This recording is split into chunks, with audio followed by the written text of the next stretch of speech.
Ndị udo na-achị ejegokwanụ wee kpụrụ Mọmi G.O nọ na bie wee na-eme ekpere wee nọrọkwa na bie na-alụ ọrụ dọkịta. Ọ bụrụ na ị nwee fibroid nwaanyị anọrọ na bie gbuwa agha afọ wepụta ya. Ọ bụrụ na ịchọ ịmụ nwa bịa nwaanyị a na-aghụ nwa. According to nwaanyị ọ sị na ọ bụ onye Abia steeti a na-anụ ya na Nteje Anambra steeti na afa ya bụ Onyinye-Chukwu Esther Charles na ọ dị 47 years.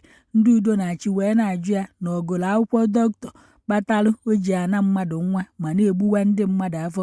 Nwaanyị sị na ọ gụghị akwụkwọ dọkịta kama na o merụ midwife. Unu ya abịa ka unu nụrụ ife nwaanyị kwuru, nke bụ na ndị mmadụ nọ na kọmentị wee na-ajụ ndị udo na-achị na ọ na fa enwezi ifefa ya alụ na ndị na-elesifa igbo fa na-aṅụfa kpụrịchagwa efa na ife niile abụghị edikeshọn, na ọ bụrụ na nwaanyị na ndị ọwara afọ na-enweghị ife melụfa na fa hapụ nwaanyị mmadụ na after all na-enwere ndị gụrụ nya bụ akwụkwọ bụ ndị dọkịta na iluo n'ụlọ ọgwụ fa mmadụ a na-anwụ everyday. Ụfọdụ wacha mmadụ afọ a na-ehu mmiri, ụfọdụ echefuo mkpa ji wee wa ndị mmadụ afọ, ụfọdụ echefuo cotton wool fa ji ficha ndị mmadụ afọ. Na iluo n'ụlọ ọgwụ n'ihi ya afụgasị ndị nọ n'ụlọ ọgwụ taa anụnwa n'ogoru more na-eye 6 months. Ọ bụrụ na ndị dọkịta warafa afọ na fa awataghị ya fa nọrụzie n'ụlọ ọgwụ na-anara ọgwụgwọ nsọ, na ụfọdụ na-awagofe afọ ugboro 5 ka e wee kọrekt ya misteki fa mere ma sted na fa emetaghị ya na fa hapụ nwaanyị mmadụ na ọ na-enwezi ifefa ya alụ na fa chọọ na fa kpọta ndị ahụ adịghị ka nwaanyị ka eme nwaanyị testin na eme nwaanyị omefanya fadụ successful na fa hapụ nwaanyị mmadụ na ife afa na-aka ebe a bụ nkogheri. Ife ndị mmadụ kwukwo ka nkọrọ na anọkwa m ebe ọ nọ ma lejedrio. Ụfọdụ osiri fa na fa hapụ nwaanyị mmadụ nọọ ndụ ka ọ na-azọ. Unu ya ege ntị ka unu n'ife nwaanyị kwuru, unu ewee jọjizie anya na ndị udo na-achị. Ebe ụfọdụ siri ndị udo na-achị na fa ejego jide ndị Fulani nọ n'ime ọfịa na ndị na-eme ntọrị mmadụ, ọ bụrụ nwaanyị nọ na bie ka fa ji ekpụrụ. Madam, good afternoon. Kedu afa gị? Onyinye-Chukwu onye? Esther Charles. Onye ebe ka ị bụ? Onye Abia steeti. Ebe ka a na-amụ gị? Nteje. Na Nteje. Kedu ebe ibi? Ụmụeri. How many years ka ị bigoro Ụmụeri? Ọ na-eje 5 years n'Ụmụeri. Kedu ife ị na-eme na Ụmụeri? Ụmụeri ka m bi na. Kedu ife ị na-alụ na Ụmụeri? Ụmụeri ka m bi na manage. Na manage gịnị? Mụ na ezinụlọ m nọ n'Ụmụeri. Kedu ife ị na-eme na Ụmụeri? Kedu aka ọrụ gị na Ụmụeri? Enwebara m nka nọgodi na ọrụ bịakwala m. Kedu ụdịrị ọrụ? Kedu ọrụ ya bụ ọbịara gị lụọ? Like onye dị ime bịa ọrụ ya nwa. Na gịnị ọzọkwa? Na ministry. So ị na-alụ ọrụ ụlọ ọgwụ.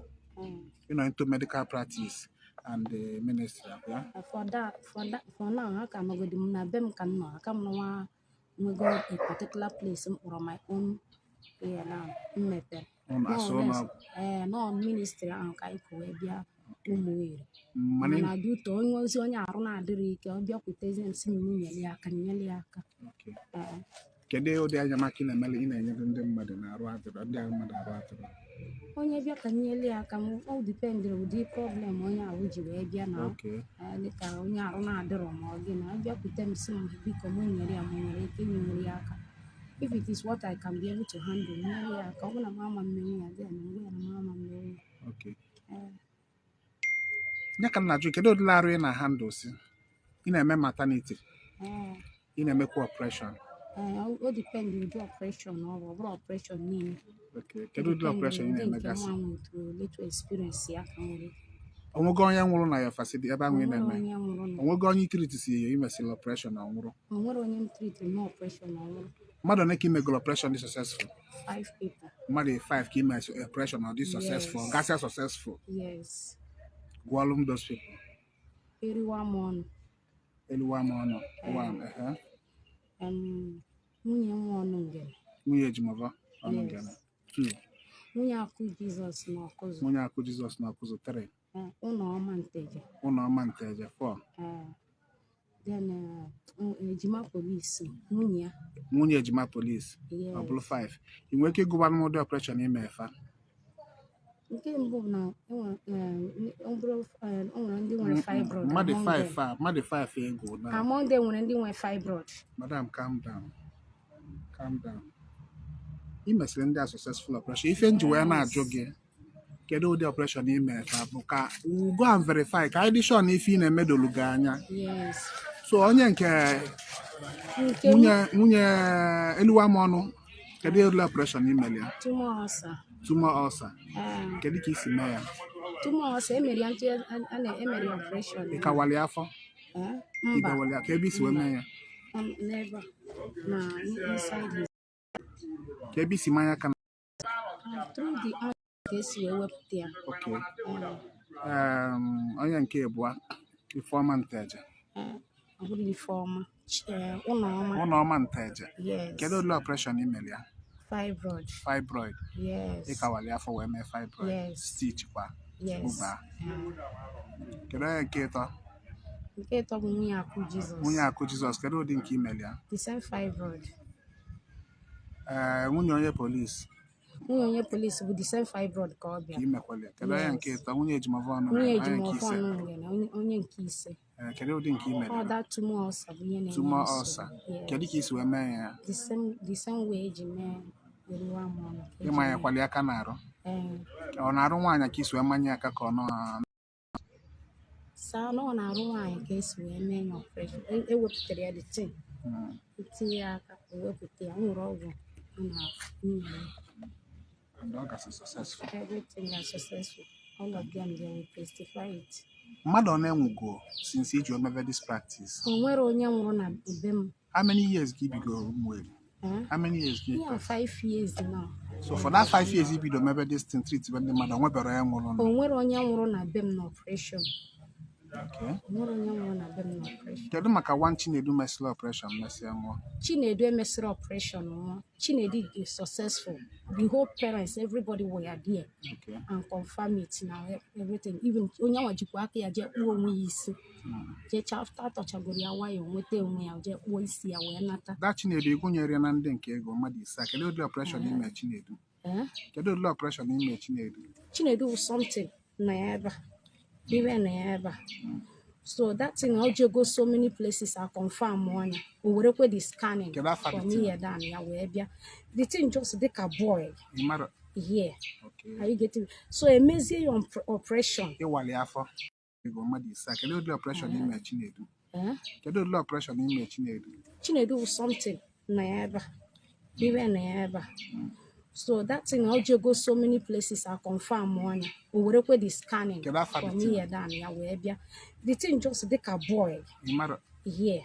okay. Are you getting? So emezie your operation. ịwali afọ Ebe a ya. okay. Now, mezie ya the operation. Unfortunately, what we found out on that boy was this thing, all the form of the all the stone. If we a man or you have the stone, we found it on that guy. Ewepụtara ya live. No, his own nna ya ochie nọ there. okay. And the other, I may nwere even mere na nzuzo. I asked them to be iwekwe there. picture ime Eh?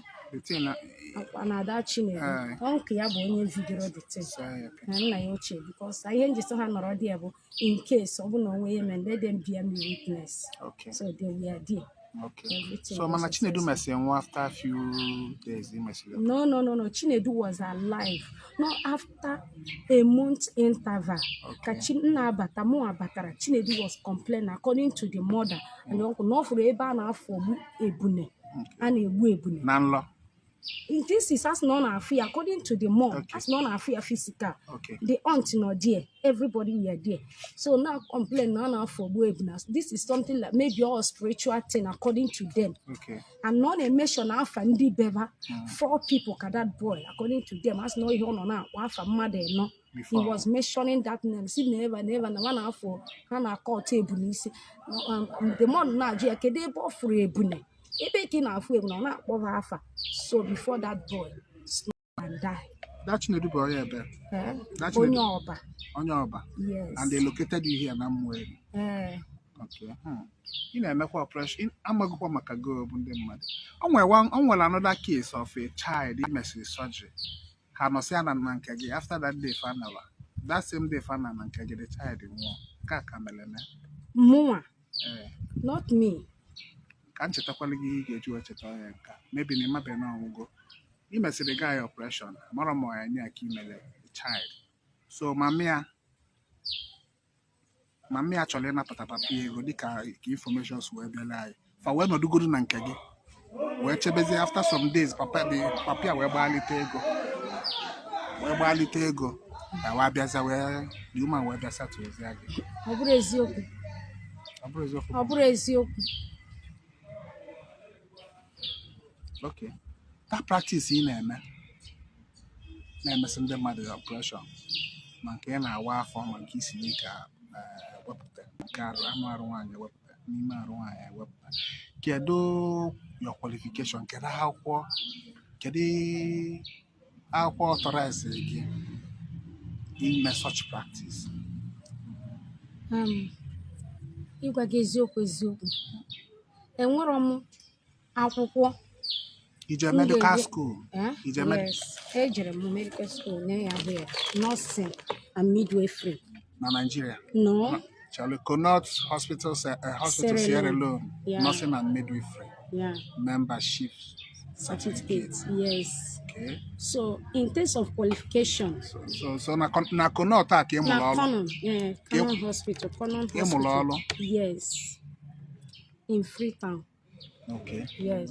Mana in terms of concerning mana ife abụrụ na surgery, ife abụrụ ọbụrụ, hospital ịmụrụ ọrụ as auxiliary nurse ịmụrụ ọrụ as no, this is government hospital. okay so Then ijeli then ihe ọzọ m chọrọ ikwu ebe ahụ bụ in terms of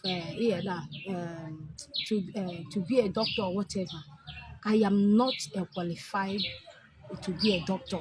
Are you hearing me? good so ịdị aware na ọkwakịrị ka ị nọ into ịdị aware na ịkwak ka ị bụ na ịdịrọ qualified ịbụ a doctor That is what I'm telling you. You will not call it quack because I'm only helping life. ka ịmakwa the meaning of quack ka anyị debeze nke anwa adịghị establish na ị na-eme ndị mmadụ surgery I'm only helping some people. Like now, so many people at your side now.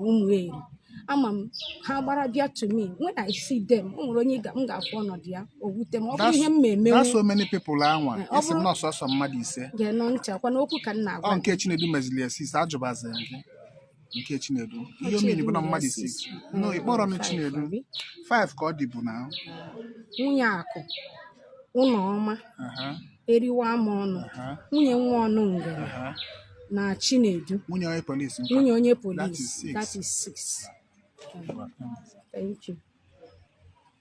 So End this.